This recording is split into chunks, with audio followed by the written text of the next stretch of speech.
Hello, Daryl McMaster, Sustainable Homes. Today we're using a continued education that we have videos available, and we're going to call this one Solar 101. It's going to give the definition of what grid tied is, what an AC coupled system is, and what off-grid is, so that people will understand how these systems work.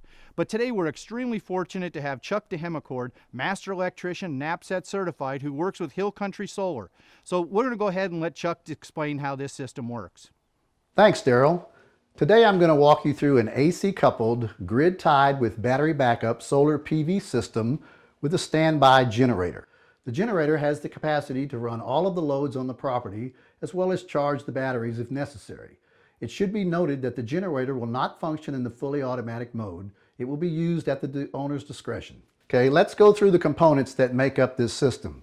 First is the generator automatic transfer switch. It transfers the loads in the main service panel from grid power to generator power when the utility goes down. The main service panel feeds power to all of the loads on the property. Next is the critical loads panel that is supported by the battery backup system. This panel feeds all of the loads that need to continue operating during a grid power outage. Next, we move over to the two grid-tied inverters. They take the DC power produced by the solar panels and convert it to AC power that is used to feed loads and charge batteries.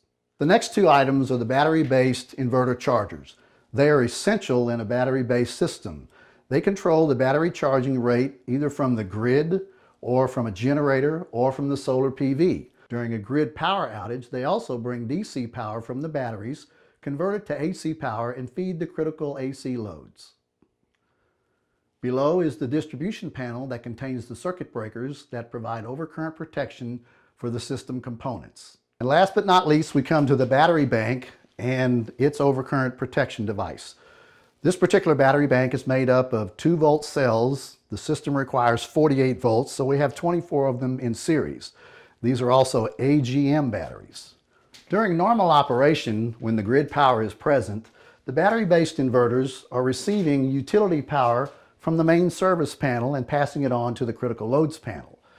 The two grid-tied inverters receiving the DC power from the solar panels, converting it to AC power. That power is now being used to charge batteries and to run loads in the critical loads panel.